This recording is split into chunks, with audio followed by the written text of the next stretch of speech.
পৃথিবীর সকল চাওয়া পাওয়া আল্লাহর কাছে বলেন, আর অন্য কাউকে বলিয়েন না। নিজের যা কিছু সব কিছু আল্লাহর কাছে মনের কথা শেয়ার করেন, আর কারো সাথে না। জীবনে কেউ কখনো আপন হয় না। হ্যালো এভরিওয়ান, আসসালামু আলাইকুম। Welcome back to my channel লিমুস blog and cooking channel থেকে সবাইকে স্বাগতম। আশা করছি যে যেখানে আছেন অনেক বেশি ভালো আছেন, সুস্থ আছেন এবং নিরাপদে আছেন।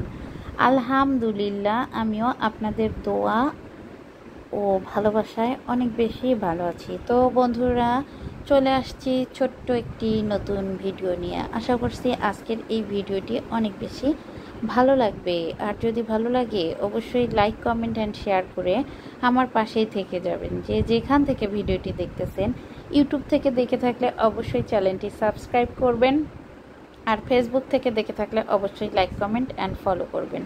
বন্ধুরা, আমি সবার পাশেও সাথে আছি। সব সময় আপনারা আমাকে সাহায্য সহযোগিতা করে এগিয়ে নিয়ে যাচ্ছেন। তো আজকে আমি বানাচ্ছি আমার ছেলের জন্য একটা পিৎজা। তো আমি কখনোই পিৎজা বানাইনি, আজকে ফার্স্ট ইউটিউবে দেখে আমি এভাবেই বানাচ্ছি। আমি আমার মতো করে বানাচ্ছি। আমি জানি আমার আপু ভাইয়ারা অনেক সুন্দর করে বানাতে পারে, অনেক ভালোভাবে বানাতে পারে। তবে আমি যেভাবে পারি বা যেভাবে দেখেছি ওভাবেই একটু ট্রাই করতেছি।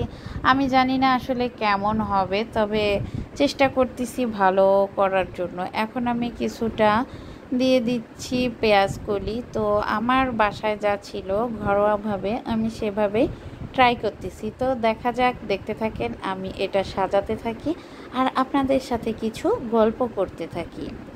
জীবনের চাওয়া পাওয়া ভালো লাগা সব কিছু নিজের মধ্যেই রাখবেন বন্ধুরা, আর সব সময় প্রফুল্ল থাকবেন, হাসার চেষ্টা করবেন। হাসি খুশি থাকলে দেখবেন যে হাজার কান্নার মাঝখানেও আপনি একটুখানি সুখ উপভোগ করতেছেন। আর যদি আপনি দুঃখই থাকেন, আপনি যদি একটা কথা বারবার চিন্তা করেন, এতে করে আপনার অসুস্থতা বাড়বে, আপনার মাথায় প্রেশার চাপ পড়বে, প্রেশারও উঠতে পারে। সেক্ষেত্রে আপনি অনেকখানি অসুস্থ হয়ে পড়বেন। তো এই কাজটা কেউ কখনো করবেন না, কারণ অনেক বেশি গরম পড়ে গেছে। এই গরমের মধ্যে যদি নিজেদের চিন্তা ভাবনাগুলোকে মাথায় রেখে এভাবে ঘোরাঘুরি করেন, তাহলে নিজের জীবনটা কোথায় যেন থমকে দাঁড়াবে। অতএব যদি আপনার খুব বেশি খারাপ লাগে, তাহলে গ্রামে চলে যান, মুক্ত বাতাসে হাওয়া খেতে খেতে, অথবা বাসা থেকে বের হয়ে বাইরে হাঁটেন। যেটা মন চায় সেটা করেন। মনে রাখবেন যে আপনার মন যেটা চায় সেটাই করবেন, অন্য কারোর কোনো কথা শুনবেন না। আমিও কিন্তু তাই করতেছি। আপনারা কি তাই করতেছেন? আপনাদের সাথে গল্প করতে করতে আমার সুন্দর রেসিপিটা সুন্দর করে আমি সাজিয়ে নিয়েছি আমার মনের মতো করে। আপনারাও চাইলে বাসায় এভাবে আপনাদের বেবিজদের জন্য মনের মতন এরকম করে সুন্দর করে সাজিয়ে নিতে পারেন বন্ধুরা। তো আমার বাচ্চা একটু চিজ খেতে বেশি ভালোবাসে, তো সে কারণে আমি চিজগুলো একটু গোটা গোটা করে দিচ্ছি, আর একটু আমি ঝিরিঝিরি করে দিব। এভাবে দিলে কিন্তু দেখতেও ভালো লাগে, তাই না? আমি কিন্তু খুবই এক্সাইটেড আমার এই পিৎজাটা কেমন হবে সেটা নিয়ে। আপনারা অবশ্যই ভিডিওটি ফার্স্ট থেকে লাস্ট পর্যন্ত দেখতেই থাকবেন যে আমার রান্নাটা কেমন হয়। আসলে বন্ধুরা, সময়ের অভাবে আমি ভিডিও প্রতিনিয়ত দিতে পারতেছি না। আপনারা আমাকে ভুলে যাবেন না, আপনারা আমার পাশেই থেকে যাবেন। আমিও কিন্তু আপনাদের পাশে ও সাথেই আছি।